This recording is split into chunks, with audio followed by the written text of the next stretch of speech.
Good morning. आप लोग कैसे? आई होप आप लोग बहुत अच्छे होंगे, स्वस्थ होंगे, मस्त होंगे और अपनी स्टडी को कंटिन्यू कर रहे होंगे। तो मैं आज आप लोगों से बात करने आई हूँ एलटी को लेके कि मेरा एग्ज़ाम कैसा हुआ और मैंने कितने क्वेश्चन अटेम्प्ट किए और हमारी आंसर की अभी तक आई कि नहीं आई। तो इन सारे टॉपिक पे मैं आप लोगों से आज बात करूँगी। तो मतलब मैं बहुत दिनों से मेरी वीडियो नहीं आ रही थी, अभी यही एग्ज़ाम था तो मैं कोई भी वीडियो अपलोड नहीं कर रही थी। कर भी रही थी तो ऐसे म्यूजिक लगा के मैं वीडियो कर दे रही थी अपलोड। मैंने सोचा कि चलो कंटिन्यूटी बनाए रखते हैं और आगे जो भी होगा वो आप लोगों के साथ डिस्कस करते हैं और आगे की स्टडी कैसी रहेगी, जर्नी कैसी रही। बहुत सारे एग्ज़ाम मेरे पड़े हुए हैं जो मुझे करना देना है और बहुत से 2-3 रिजल्ट भी हैं जो कि अभी आने हैं हमारे। तो इसलिए हमें अपने स्टडी को कंटिन्यू करना चाहिए, चाहे जो उसका परिणाम जो भी हो। हमें क्या करना चाहिए, क्या नहीं करना चाहिए, वो हमारे ऊपर डिपेंड करता है। तो आज मैंने सोचा कि चलिए मैं आप लोगों से कुछ बातें कर लेती हूँ। बहुत दिनों से मतलब मेरी बिल्कुल भी आप लोगों से बात नहीं हुई है और ना कोई मेरा वीडियो गया है। तो आज मैं आप लोगों से इस टॉपिक पे बात करने जा रही हूँ कि मेरे पेपर कैसे हुए। तो एलटी ग्रेड का 150 का क्वेश्चन था, तो उसमें मैं 30 का जीके जीएस और 120 का हमारा अपना सब्जेक्ट था। तो मैंने क्वेश्चन तो अटेम्प्ट किए थे 128, बट उसमें मेरे क्वेश्चन 14 क्वेश्चन मेरे गलत हो गए, तो जिसमें माइनस मार्किंग हो गया। तो माइनस मार्किंग की वजह से 14 क्वेश्चन वो और जितना आप जोड़ लीजिए 5 क्वेश्चन माइनस में चले जाएंगे तो 14 5 19। तो ऐसे ही लगभग मेरे 110 या 109 बन रहे हैं। तो 110 ही मान के चलते हैं, 109 भी हो सकता है। तो इस इतने मेरे क्वेश्चन सही हैं, लगभग 109 10 ये दोनों मतलब इतना ही आए होगा। और उसके बाद तो क्या करें कि पेपर कैसा हुआ। पेपर तो देखिए हमारा अपना सब्जेक्ट तो बहुत अच्छा आया था। मतलब ये था कि 2-3 मेरे ये ऐसा हुआ कि मेरे आते हुए क्वेश्चन ही गलत हो गए, जो कि कन्फ्यूजन में कि एक का 2 ऑप्शन के बीच में कन्फ्यूजन था, तो वो मेरे क्वेश्चन गलत हो गए। और मैं एक चीज़ आप लोगों से और कहूँगी कि जो लोग भी तैयारी कर रहे हैं अपना बेस पहले मजबूत रखिए, क्योंकि बेस से क्वेश्चन ज़्यादा पूछ रहे हैं। आगे जो भी एग्ज़ाम होने हो बेस पे आपका कमांड होना ज़रूरी है। और हर टॉपिक को टच किया हुआ था, जितना उसका सिलेबस में था सारे टॉपिक टच हुए थे। तो इस तरीके से आप अपनी स्टडी करिए जिनके भी एग्ज़ाम लगे हुए हैं। और जीके जीएस में करंट अफेयर से ज़्यादा क्वेश्चन पूछे जा रहे हैं, तो ये मैंने सोचा कि मैं आप लोगों से बता दूं। करंट अफेयर आप लोग ज़्यादा देख के जाइएगा, करंट अफेयर। और जैसे को कौन सा संशोधन कब हुआ है, संशोधन से क्वेश्चन पूछे जा रहे हैं। जैसे कि हमारे में वित्त मंत्रालय से संशोधन जो भी हुआ है वो आया था, वेतन आयोग का। तो ये सारी चीज़ें हैं, तो इन सब टॉपिक को आप देख के जाइए। आप जैसे कि जियोग्राफी में मेरे पूछा गया था कि कर्क रेखा से मकर रेखा, मतलब जितनी रेखाएं हैं ये आप देख लीजिएगा। तो इस तरीके से मेरे पेपर अच्छे थे। बस ये था कि जीके जीएस थोड़ा सा हम लोगों के लिए हार्ड होता है। हम लोग उतना इन सब पे फोकस करते नहीं हैं, क्योंकि हम लोग का सब्जेक्ट ही ऐसा है कि हम लोग अपने सब्जेक्ट को लेके चलते हैं।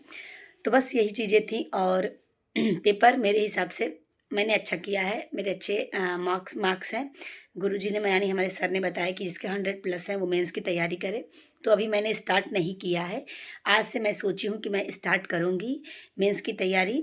और मेंस में तो लिखना ही है, तो बिल्कुल अलग एग्ज़ाम है, ये अलग है वो अलग है। बिल्कुल यहाँ पे गोला भरना था, यहाँ पे लिखना है। जितना हम लिखेंगे उतना हमारे लिए फ़ायदेमंद होगा। तो ये चीज़ें हैं, कभी प्रैक्टिस नहीं है लिखने की। और संस्कृत में लिखने की बिल्कुल प्रैक्टिस नहीं है। हम लोगों ने हिंदी में ही लिखा है, जितने एग्ज़ाम हुए हम लोगों के हिंदी में ही हमने दिया है। अब हमारे लिए ये बहुत डिफ़िकल्ट है और हमें इन चीज़ों पे बहुत ज़्यादा मेहनत करने की ज़रूरत है। तो ये चीज़ें हैं। तो मैंने ये बता दिया कि मैंने कितने क्वेश्चन अटेम्प्ट किए और मैं मेंस की तैयारी कर रही हूँ कि नहीं कर रही हूँ। तो ये था। और पेपर कैसा था ये भी था, मैं बता चुकी हूँ। पेपर बिल्कुल भी ना, मतलब आप मान के चलिए कि आपके सब्जेक्ट से पेपर नॉर्मल है। जीके जीएस लेंदी है, जो कि जो पढ़ा होगा उसके लिए सही है, जो नहीं पढ़ा होगा उसके लिए बिल्कुल टफ है। तो फिर भी आप अगर 120 क्वेश्चन कर लेते हैं तो मेंस के लिए बिल्कुल सिलेक्शन हुआ, क्योंकि आज दिया है कि 15 गुना लोग को बुलाया जाएगा उसमें। तो ये चीज़ें थी, तो मैंने आप लोगों के साथ शेयर कर दी। तो अभी जिसके भी एग्ज़ाम हो चुके हैं, चाहे हिंदी हो, हिंदी की तो आंसर की भी आ चुकी है। हाँ, एक चीज़ ये थी, ये भी था कि आंसर की आई आई है कि नहीं। तो हमारी आंसर की अभी नहीं आई है, अभी हिंदी की आंसर की आई है। और हिंदी के आंसर की के अनुसार तो मतलब 80 वाले भी लोगों को लोग बोल रहे हैं कि आप मेंस के लिए आप तैयारी करिए और आगे का जो होगा वो तो उन लोगों के साथ है।